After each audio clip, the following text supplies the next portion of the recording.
Suitcase सोडत आदिती त्या प्रशस्त ऐश्वर्यसंपन्न खोलीतून बाहेर पडली. प्रत्येक पावलासोबत तिचं हृदय अधिक जड होत होतं. आज ती या घरातून निघत होती, जिथे तिने स्वप्न पाहिली होती, जिथे ती आई होणार होती. हॉलमध्ये कियारा अजूनही उभी होती.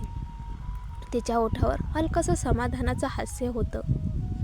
आदितीच्या डोळ्यात अश्रू होते, पण कियाराकडे पाहताना तिच्या नजरेत कटू उपहास होता.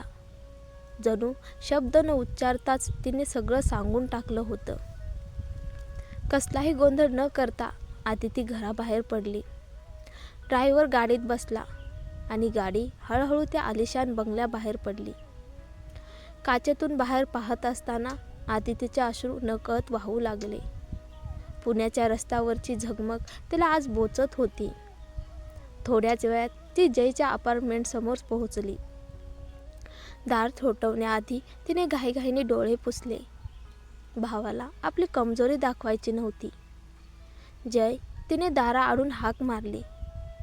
दार उघडताच आदिती थेट आत शिरली. सुटकेस पाहून जय गोंधळला. अगं, असं कुणाच्या घरात घुसायचं असतं का? तो हसत म्हणाला. हे कुणाचं घर नाही, माझंही घर आहे, आदितीने थंडपणे उत्तर दिलं. अगं, कालच तर इथून गेलेस आणि आज पुन्हा सुटकेस सकट? जयने प्रश्नार्थ नजरेने पाहिलं. काही दिवस इथे राहावंसं वाटलं, आदिती खोटं हसत म्हणाली. रुद्रला माहीत आहे? जयने विचारलं. आदितीने पोटावर हात ठेवला. हो, आपल्या बाळासाठी. ते शब्द बोलतात तिच्या डोळ्यातून अश्रू ओघळले. अगं, का रडतेस? जयने काळजीने विचारलं. नाही, आई होणार म्हणून भावूक झाले, आदिती खोटं बोलली. जयने तिला घट्ट मिठी मारली. त्याला संशयच आला नाही. गर्भवती बायका असंच रडतात, तो स्वतःशीच म्हणाला. आदिती खोलीत गेली आणि दार बंद होताच ती कोसळली. उशीत तोंड दाबून रडत राहिली. दरम्यान त्या बंगल्यात रुद्र एकटाच खोलीत बसला होता. अपराधीपणाने त्याचं मन पोखरत होतं. तेवढ्यात कियारा खोलीत आली. आदिती सुटकेस घेऊन का गेली? तिने गोड आवाजात विचारलं. तिने आपलं बोलणं ऐकलं. रुद्र थकलेल्या आवाजात म्हणाला. मग तर बरंच झालं, कियारा समाधानाने म्हणाली. रुद्र उठून उभा राहिला. निघ इथून, मला एकटं राहायचं आहे. कियारा चिडून बाहेर गेली. पुढच्या दिवशी कियारा पुन्हा आली. तिला वाटत होतं हीच संधी आहे.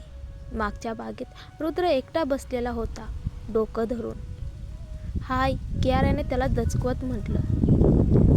जसं दिसतंय तसं, रुद्र निर्विकारपणे म्हणाला. ती त्याच्या खांद्यावर हात ठेवू लागली. मन हलकं करायला मदत करू? नको, रुद्र म्हणाला आणि निघून गेला. कियारा हादरली. तो आता पूर्वीसारखा नव्हता. रुद्रचे दिवस आदितीशिवाय ओस पडले होते. आता त्याच्या मनात फक्त आदिती आणि त्याचं बाळ होतं. शेवटी तो स्वतः जयच्या अपार्टमेंटला गेला. कारमध्ये बसल्यावर रुद्रने सगळं सत्य सांगितलं. मला माफ कर कियारा, माझं भूतकाळ आहे, तू माझं भविष्य आहेस. तरीही दुखावलं गेलंय, आदिती हळूच म्हणाली. तुझ्याशिवाय मी अपूर्ण आहे, रुद्र तिला मिठी मारत म्हणाला. आपलं बाळ ठीक आहे, आदिती म्हणाली. डॉक्टरकडे एकटीच गेलीस? हो, वेळ ठरलेली होती. रुद्रच्या डोळ्यात पश्चाताप दाटून आला. बंगल्यात पोहोचताच रुद्रने आदितीला उचलून आत नेलं. असं नको, लाज वाटते, ती म्हणाली. तू माझी बायको आहेस, रुद्र ठामपणे म्हणाला. सुनैना दूर उभी राहून पाहत होती. ही आदिती पुन्हा आली. तिच्या मनात असूयेची आग पेटली. मॅडम, काय झालं? घरातल्या एका कामगाराने सुनैनाला चिडलेली पाहून विचारलं. काही नाही, लवकर कामाला लाग, सुनैनाने आपला राग आवरून थंडपणे सांगितलं. खोलीत पोहोचतात रुद्रने आदितीला अलगद खाली उतरवलं. या खोलीची मला खूप आठवण आली होती. आदिती आनंदाने म्हणाली.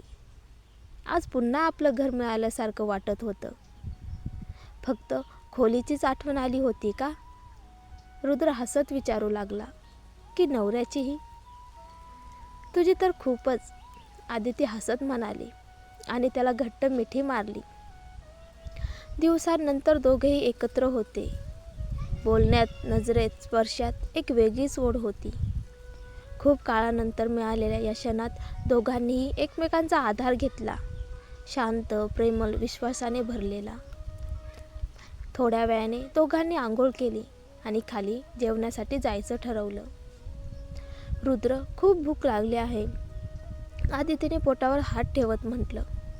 मलाही, वेळही जेवणाचीच आहे, तो हसत म्हणाला. खोलीबाहेर येताच दाराशी सुनैना उभी होती. साहेब, मॅडम, जेवण तयार आहे, आम्ही येतो, रुद्रने उत्तर दिलं. तो आदितीला कवेत घेऊन खाली उतरला. मागून ते दृश्य पाहून सुनैनाच्या मनात जळजळ होत राहिली. डायनिंग टेबलवर दोघंही शांतपणे जेवायला लागले. तेवढ्यात हॉलमधून आवाज आला. रुद्र आहेत का? कियारा घरातल्या कर्मचाऱ्याला विचारत होती. हो मॅडम, ते मॅडमसोबत जेवत आहेत. काय? आदिती परत आली? कियारा धक्का बसल्यासारखी म्हणाली. उत्तर मिळताच ती थेट डायनिंग एरियात आली. मीही जेवायला बसू का? तिने थेट विचारलं, नजर आदितीवर रोखलेली. तू पुन्हा इथे का आलीस? रुद्र चिडून म्हणाला. असं का म्हणतोस? मी नेहमी इथेच जेवत असे. कियारा मुद्दाम सुनैनाकडे पाहत म्हणाली. माझ्या बायकोसमोर असं बोलायचं धाडस कसं केलंस? रुद्रचा आवाज कठोर झाला. आदितीने त्याचा हात धरला. ठीक आहे, जेवूया. म्हणजे तुला काही हरकत नाही मी इथे जेवले तर? कियारा टोचून म्हणाली. तुला जे करायचं ते कर, रुद्र थंडपणे म्हणाला. रुद्र, मला घास भरव ना, आदिती मुद्दाम गोड आवाजात म्हणाली. रुद्र हसला आणि तिला घास भरवला. खूप लाड चाललेत. कियारा वैतागून पुटपुटली.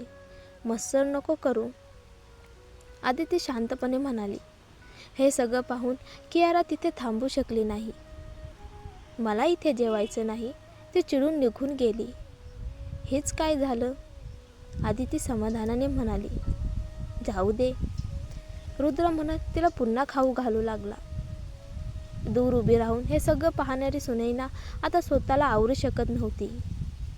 मॅडम, मी आता निघते, ती म्हणाली. जा, आदितीने थोडक्यात उत्तर दिलं. रात्री खोलीत दोघं शांतपणे गप्पा मारत होते. आज ऑफिसला का नाही गेलास? आदिती त्याच्या कुशीत बसून विचारत होती. आज माझा वेळ फक्त माझ्या बायकोसाठी आणि आपल्या बाळासाठी, रुद्र म्हणत तिच्या पोटावर हात ठेवला. आपलं बा कुणासारखं दिसेल? आदितीने हळूच विचारलं. नक्कीच बाबांसारखं, तो हसत म्हणाला. दार किंचित उघडं होतं. ते दृश्य सुनैनाच्या नजरेस पडलं आणि तिचं काळीज जळून खाक झालं. ती धावत आपल्या खोलीत गेली. तिथे बसून तिच्या डोक्यात एक भयंकर विचार घोळू लागला. आदित्यला या घरातून, रुद्रच्या आयुष्यातून काढून टाकायचा. जर तिचं बाळच राहिलं नाही तर? ती स्वतःशीच कुजबुजली. डोळ्यात असूया, मनात कट. सुनैनाने एक धोकादायक निर्णय घेतला.